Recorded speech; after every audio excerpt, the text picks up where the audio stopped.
ಇವತ್ತಿನ ದಿನ ನಾವು ಏನು ಮಾಡೋಣ ಅಂತಂದ್ರೆ ನಮ್ಮ ಮಾತು ಕೇಳಿ ಪಾಠದ ಚಟುವಟಿಕೆ ಮಾಡೋಣ. ಈ ಒಂದು ಚಟುವಟಿಕೆಯಲ್ಲಿ ಪ್ರಾಣಿಗಳ ಬಗ್ಗೆ, ಪ್ರಾಣಿ ಅವಶ್ಯಕತೆ ಮತ್ತು ತನ್ನ ಕಷ್ಟಗಳ ಬಗ್ಗೆ ಇಲ್ಲಿ ಪ್ರಾಣಿಗಳು ಬಂದು ವ್ಯಕ್ತಪಡಿಸ್ತಾರ. ನೋಡ್ತೀರಾ? ಇವಾಗ ಎತ್ತು ಬರ್ರಿ. ನಾನು ಎತ್ತು ನನ್ನ ಸಮಸ್ಯೆ ದುಡಿಸಿಕೊಳ್ಳುತ್ತೀರಿ, ಕಡಿಮೆ ಆಹಾರ ನೀಡುತ್ತೀರಿ, ನಮಗೂ ಸೇವೆ ಆದರೆ ನಮ್ಮ ಸೇವೆಯನ್ನು ಮರೆಯದಿರಿ, ದಯವಿರಲಿ ಸಹಕಾರ ಪ್ರಾಣಿಗಳಲ್ಲಿ. ಕರಡಿ ಚಪ್ಪಾಳೆ ತಟ್ಟ.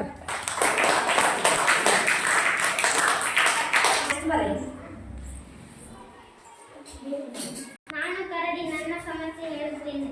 ಎಲ್ಲವನ್ನು ನೀವೇ ತಿನ್ನುತ್ತೀರಿ, ತಿಂದು ಹೆಚ್ಚಾಗಿ ಹಾಳು ಮಾಡುತ್ತೀರಿ. ನಮ್ಮ ಹೊಟ್ಟೆ ಹಸಿವಿನ ಬಗ್ಗೆ ನೀವು ಗಮನಿಸುವುದಿಲ್ಲ, ನಮಗೇನು ಉಳಿಸುವುದಿಲ್ಲ. ನೀವು ತಿನ್ನಿ, ನಮಗೂ ತಿನ್ನಲು ಬಿಡಿ.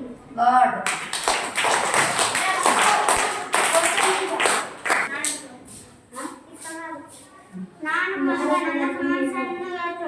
ನಮಗೂ ಶಾಂತಿ ನೆಮ್ಮದಿ ಬೇಕು. ನಡುವಿನಲ್ಲೂ ಪಟಾಕಿ ಸಿಡಿಸುತ್ತೀರಿ, ನಮ್ಮನ್ನು ಓಡಿಸಲು ಮದ್ದು ಗುಂಡುಗಳನ್ನು ಹಾರಿಸುತ್ತೀರಿ. ನಮ್ಮ ಹೃದಯ ಮದ್ದು ಗುಂಡು ಸಿಡಿಸಬೇಡಿ, ಶಾಂತಿಯನ್ನು ನನ್ನ ಸಮಸ್ಯೆ ನಿಮ್ಮನ್ನು ಮೆಚ್ಚಿಸಲು ನಮಗೂ ಮನಸ್ಸಿದೆ. ನೀವು ಟಿವಿ ನೋಡುತ್ತೀರಿ, ಇಲ್ಲವೇ ಮೊಬೈಲ್ ಅನ್ನು ನೋಡುತ್ತೀರಿ, ಮೊಬೈಲನ್ನು ಮುದ್ದಿಸುತ್ತೀರಿ. ಆದರೆ ನಿಮ್ಮ ಪಕ್ಕದಲ್ಲಿ ಇರುವ ನಮ್ಮನ್ನು ಕಣ್ಣೆತ್ತಿ ನೋಡುವುದಿಲ್ಲ. ಈ ಉಪೇಕ್ಷೆ ನಿಮಗೆ. ನಾವು ನಿಮ್ಮೊಂದಿಗಿದ್ದೇವೆ, ನಮ್ಮನ್ನು ಮುದ್ದಿಸಿರಿ. ನನ್ನ ಸಮಸ್ಯೆಯನ್ನು ಹೇಳುತ್ತೇನೆ. ಶಾಂತಿ ನೆಮ್ಮದಿ ಬೇಕು. ನಡುವಿನಲ್ಲೂ ಪಟಾಕಿ ಸಿಡಿಸುತ್ತೀರಿ, ನಮ್ಮನ್ನು ಓಡಿಸಲು ಮದ್ದು ಗುಂಡುಗಳನ್ನು ಹಾರಿಸುತ್ತೀರಿ. ನಮ್ಮ ಹೃದಯವೇ ಸಿಡಿದು ಹೋದಂತಾಗುತ್ತದೆ. ಮದ್ದು ಗುಂಡು ಸಿಡಿಸಬೇಡಿ, ಶಾಂತಿಯನ್ನು ಕೆಡಿಸಬೇಡಿ.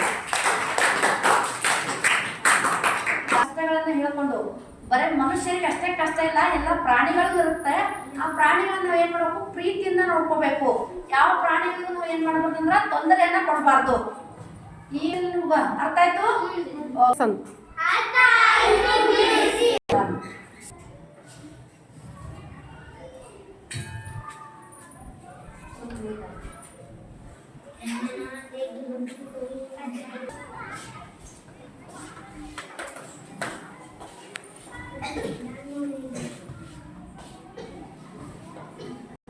ಎಲ್ಲರೂ